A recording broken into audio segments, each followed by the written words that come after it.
What? I know the first single that we've been playing is "The Chills." It wasn't very long after we started playing that you released a video that had such a staggering response that you released it early on iTunes. And I'm curious about "The Feel Again." Oh man, that's a song that I wrote when it was my first visitation with Blue, and I had her for 3 days in Texas, and she slept in my studio that night, and I just had an idea, and I wanted to see what it was like to write a song about her in the same room that I'd been sitting for 2 years through the divorce. And I wrote that song for her, and I needed to do a video, and I needed to do it where I just spoke directly to the mother, and my daughter, and just said, "Come on, I'm here. There's 1,000 other dads that need to be dads, or else we're just not. Our purpose isn't there." Because when I had Blue, my purpose was there. All of a sudden, I had my happy that I'd been looking for my whole life. And then to have a person go, no, you're crazy, legally crazy. You can't be around her. It's just so heartbreaking. So is that when you hold up the little sign that says it's not all your fault? Is that for your ex? No, that's for my daughter. What, does she think that the divorce is her fault? No, she's only 4, but she will. Is that what the title of the new Blue October album is referencing? Any Man in America? It's kind of a rallying cry for dads who are struggling with trying to see their kids. Yeah, it's not necessarily father's rights. We just want shared parenting. That means we don't want our rights. We don't want to be like, oh, hey, uppity. We just want what the law has given us. That's the right to be a dad. We're not just an ATM machine. And you, too, can go get a job while she's at school that I'm paying for. Go get a job and let's both save. Let's just be rational about it. Let's be calm. Let's not physically, mentally, or emotionally abuse the business or myself or my daughter, because I want her to be the happiest thing ever. One of the things that really caught my attention, I had a visceral reaction when I first saw the video for "The Feel Again," and it was fairly close to the beginning when you took the electric razor and you started to shave your head. And the reason I had such a reaction to it was, even now, how many years later after the fact, it always bothered me how the media sort of fed off of Britney Spears' break.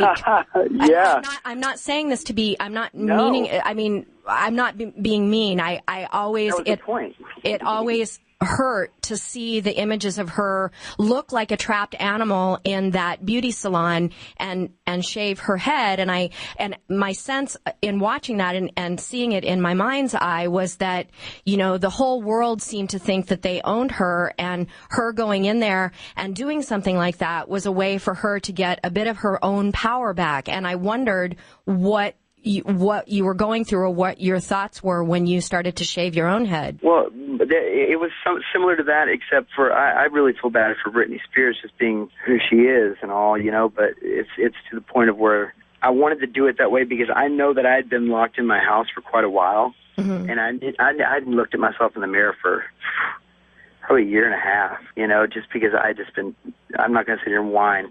I'd put up with a lot, and I'd done a lot of just touring and just working to be just let down, like that. And so I didn't want to even look at myself because it reminded me of Blue, because she looks like me. And so when I finally did, I wanted to shave my head, and I wanted him to get the whole thing. And it was the day that I played my first show back, and we did it that day in the Austin hotel. And I said, just get me from where I'm shaving my head, and don't put any makeup on me. And I wanted to see back when I watch this. I know it's not going to be pretty, but I want to see the physical effects of what this 1.5 year long divorce, custody, and bankruptcy has done to me, and I want the world to see it. I don't want to be pretty. I don't want to even try to be pretty, so let's just go back to little chunky guy. Justin's gained some weight, and let's shave my head so I can really tell I've gained weight, and let's just make me look like I am, that I'm just going to be myself, and how it hits me, and just think about my daughter sleeping behind me and react. Tell me about "The Chills." That's actually the first single that we've been playing. I don't want to be too personal, but can you highlight a little bit about the inspiration for that song? Yeah, that was the 5 times I hate talking about it all the time, but I filed for divorce 5 times. That's pretty stupid and lame, isn't it? Well, no, it's not, because that means I went back and I tried 5 more times, and I kept trying and I kept trying and I kept saying, I remember someone out there, I'm not sure who, said, tell her to go to counseling, and if she doesn't, leave. And that was the 5th time, and it was my letter to her, the chills, going, man, you could have caught me this whole time. If you really loved me, what the hell is keeping you from me? Like, I came to pick you up. I drove up. You didn't get in the car. You had your parents there telling me to leave, that I was some bad guy. Made up lies so everybody hates me. Like, why? But you call me every night, tell me you love me? I'm worried about you because you're the mother of my daughter now, and that's all. But why do I feel the chills when I'm around you? Why is it? Because I had a daughter with you, or is it because I fell in love with you? You know, because you know who I left to be with her, a very good girl, you know? And so it had to be something special to leave Mames, you know? Well, you've just blown me away, because I wondered, it's like, should I ask Justin about Mamie and if you've talked to her and how that's doing? And for people who don't know, Mamie was the subject of a lot of the songs on History for Sale, like Calling You and... Yeah, well, the whole album was about her. Congratulations, that's about her. Calling You, She's My Ride Home, all that stuff. Yeah, X amount of words. We're recording Mamie. We're recording Maybe to make someone else happy. You know, she is just, you know, Mamie. She's just the classiest woman in the world. Like, out of nowhere, she'll call. I think she's called 3 times. And out of nowhere, she'll call me and she'll say, well, I'm getting married. And I'll be like, oh, my God, that's so great. You know, I'm so happy for her. And I'm never sad when I talk to her. But she's always just wants to know how I am. And it's just so unbelievable that I was the soap to her that she still calls to check on how I am. And it's just, man, whoever's out there that has Mamie, you're a lucky, lucky, lucky man. Have you ever talked to her? I mean, have you been able to find closure? I mean, you talked before about wanting to apologize to people that you've harmed in the past. Yeah. Have you ever had a chance to talk to her and say, Mamie, I'm sorry? Yeah, I have. Okay. It was one night when it was right before we went to Cozumel for your show, for your thing. Oh my God! Sorry. Dance in the sand. So cool. Oh my God! No, we were staying in Dallas, and she came to see me, and she just sat down and talked, and I totally, of course, fell madly in love with her. And but I was like, oh my God! I was like, oh, don't, Justin. And I was just really honest with her, you know, and I was just said that I will never be able to forgive myself for lying and treating you like such poop, you know, when you deserve to have a wonderful life and a beautiful life. And and I think she's with the person she's supposed to be with, though, because she has a beautiful child. And my mom and dad still talk to her, so that makes me feel good, you know? Okay. She can still reach out to my mom and dad, you know, and she's a product of divorce, too, so she came out fantastic. You know, I know this is going to seem like a goofy question, and depending on your answer, I might delete it, but something that I noticed looking over the track listing for Any Man in America is that a good portion of the songs start with the, and I'm just curious if that, is there a fetish for that, or is it just something that happened by accident, or? They were all going to start with the, they were all going to be chapters, like the Man in America, or The Flight, the Getting Over It part. It was going to be kind of sarcastically cute.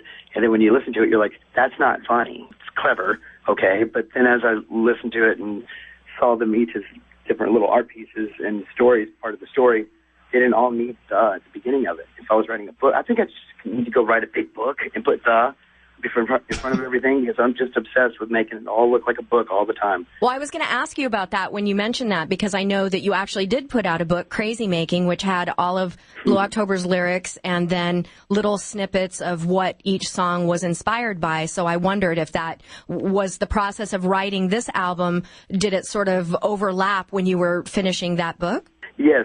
Well, I was writing this album when we were recording Approaching Normal. Okay. I would go home at night, and because I'd go home at night, and from Austin to San Marcos, I'd go home and I'd write all night long, because they were just pouring out of me. I hadn't written a song since Hate Me. That's 2 years, okay? Mind you, I'm writer's block for 2 years, and all of a sudden I've got songs coming out my butt like it's crazy, you know? It's like I need diapers. That's how bad it was. You know? That's a beautiful visual. Yeah, diarrhea flow. I mean, it's just crazy. But it was insane. Over the last year and a half, I've written over 105 songs, because there's so much that I needed to say to my daughter, to Mamie, to someone, to my friends, you know, which includes you, you know, about just how I couldn't reach out to someone because I was scared of what might happen to them. Mm-hmm. You know, and how some people might have taken it as, oh, he's just too good for her. No, it's not like that. I didn't forget about you. I just really was in a scary place with a scary person, and their capabilities were incredible. Incredible, this person. You know, I want to know who did it, you know. But, yeah. What now for this record? I know I'm not quite sure of the timeline. CB, it floored me. He left the band, and from what I understand, it was because he wanted to spend more time with his family. And so I think on this record, you have a guy. Did you meet Steve Schultz with Hurricane Bells when you were doing the whole Twilight thing? Well, no. The Twilight thing has nothing to do with it. No, it's actually Tim Palmer played the guitars on our album. Tim Palmer actually was a guitarist from England, you know, and a producer from England. So I was like, okay. You probably play like Johnny Marr, don't you? And he goes, actually, I do. I was like, well, then you want to play on our album? And he nailed all the parts. And then we asked Steve from Longwave in Hurricane Bells to put his signature indie suave / I'm the badass of the world guitar sound on the album. And he did. And the Feel Again, Drama Everything, and a few others. And I didn't have to play guitar, I think, maybe, but on the demos, you know, it was cool. I just played MPC and the drum machines and the programming. No, there's a really beautiful, I had to tell you about this beautiful fan site. 78666.com is run by a huge Blue October fan named Amy, and she had found some video, I think, that you guys had posted on YouTube of part of the recording sessions for the Feel Again. It was beautifully done, and I found it by accident when I Googled you. So, well, he's a legendary guy in my mind, because when we were just riding around in our van, before we even knew you, we listened to a band called Longwave. Okay. And they never got it big. They never made it big, but they always were in their van, and they always made indie stuff. But their music was so passionate. So it was just amazing to have him going on the road with us for 2 years straight. Then me riding with him. Then all of a sudden, wow, we lost Steve. Okay, well, it's cool. We need to grow and get better and try different things. Tim plays like Johnny Marr, cool. And then this guy plays like The Bomb. And now we have Julian Mandrake, which is a sexy little soul. You've known him for years. Isn't he from Canvas, right? Yeah, you're good, girl. There was one night that I was at Club Clearview. I remember. And I was standing there, and I'm like, wow, candles on the floor and carpets on the wall. Who's this band? And I'm waiting for this sex god to come out and start singing to me. And somebody taps me on the shoulder, and it's like, Justin and Mamie are here. Awesome. Oh. That's so. And didn't Julian come to the rescue when you had your baseball misadventure? Oh yeah, when I had that fight with all those 9 guys. Yeah, that one. You got that story wrong, huh? No, wait. Didn't you try to slide into home base? No. I was in a big fight with these people. There was no baseball. I don't know how that happened. Where you got that information from? Oh, come on, get my back. So is he your permanent guitar player, yes. Or what's okay? Yes. Julian Mandrake officially in Blue October. Yes, he's just the bomb, and he comes over to my house and practices every single day that he can, and I have a studio at my house now. We record there, and I can just do my beats, and he can just throw a riff down. Next thing you know, I got another song. I'm like, hey. I mean, it's just amazing. The guy's just prolific. He can do anything you tell him to do, any style. Then he has his own style. So he's just crazy and cool, and he's sober, too, which is great. And he has a kid, a very beautiful little boy. You know, when I was prepping this interview today, I bumped into something I had not seen before. You had been on Good Morning America. Will you tell me a little bit about Sharon Ferranti, who she is, and how she influenced you? Yeah, that was really cool, man, because going to high school for the performing visual arts literally changed my life. Like, I would not consider myself to take art so seriously if I wouldn't have gone there, because that's what made me realize that art changed lives. And being in a play that this teacher of mine back in high school wrote in a musical about AIDS and the effect of HIV and how it was affecting her life and everyone's around her. And I played the lead role that was the gentleman who had passed away and was basically going around to make sure his friends were being healthy and spreading the word of this horrible disease back then. And it was a touching play, and it opened our eyes as high school students about such an issue. And when they asked me to come, she got Teacher of the Year or something like that, and which she should have gotten every year. And they flew me in, and I walked in, and like I was something special or something. The look on her face, I was like... She cried. I was like, oh my God. No, it was not just she cried. It was Ren and Stimpy projectile tears, and I'm just like, Wah! That was just... And then you made it worse because you sat there with your damn guitar singing Should Be Loved, and I see her. She is trying to keep it in, and it was beautiful. It was beautiful.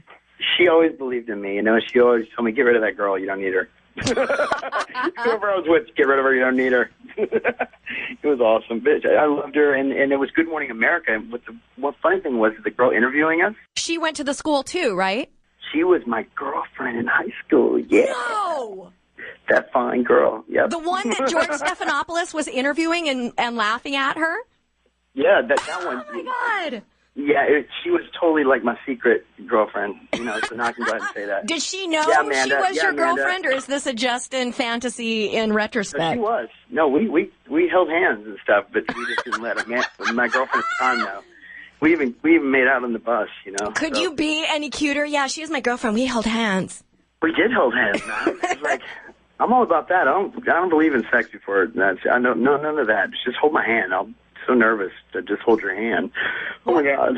Yeah, anyway. Well, when I found out that I was going to interview you, I know I've kind of hogged your time, but I love hogging time with you. I have a few questions that I got from fans that are really beautifully written. Heather Patterson said, each album is a snapshot of your life as you've lived it. How has your life changed since Every Man in America was recorded? It's right about the same place now as it was when I first started it, except for I know how to control my anger, agony, despair. I know how to control that better, and measure it, and I know how to be positive for my daughter.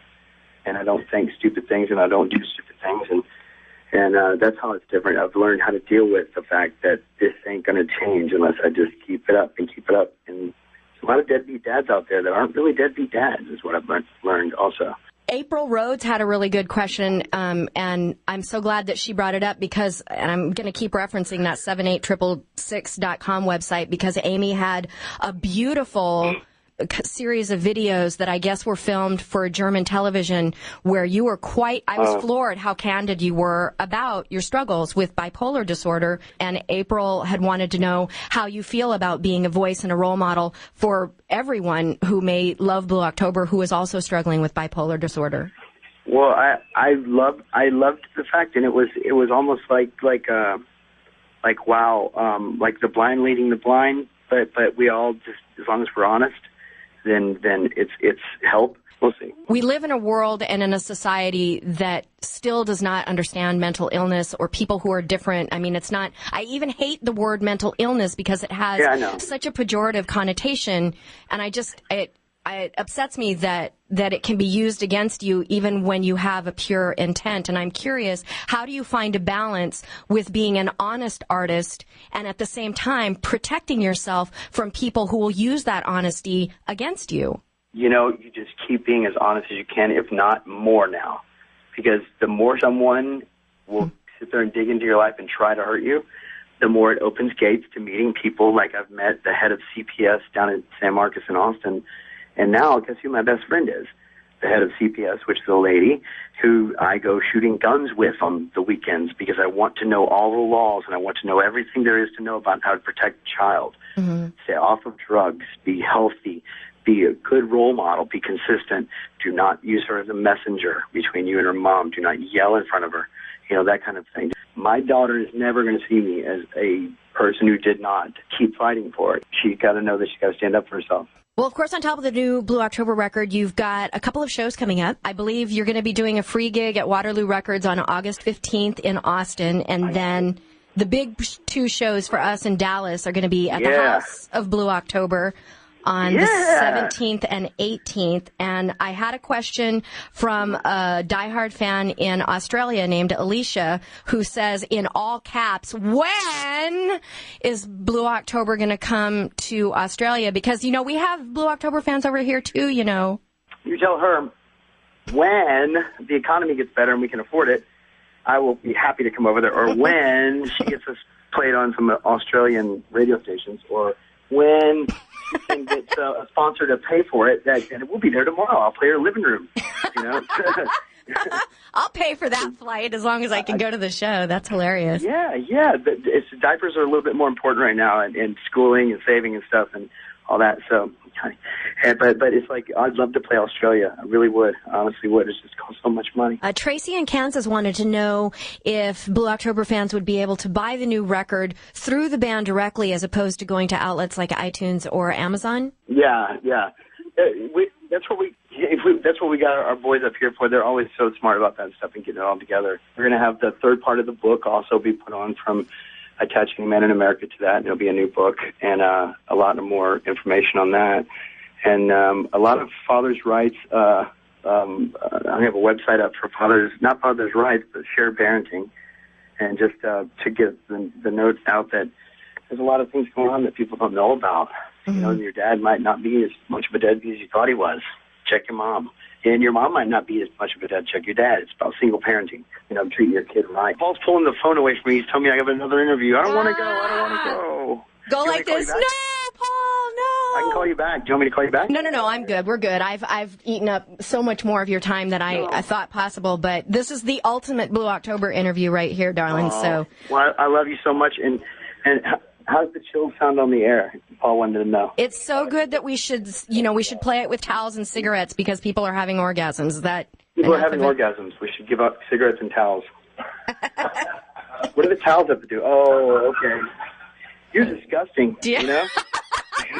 But I love it. It's something about it I love. Hey, I'm glad to hear that. Glad to see the hamster in your cage in your head finally caught up with that joke, Justin. All right, well, baby. I love you, sweetheart. I will see you on the 17th and 18th. Congratulations on the new record. Thank you so much, honey.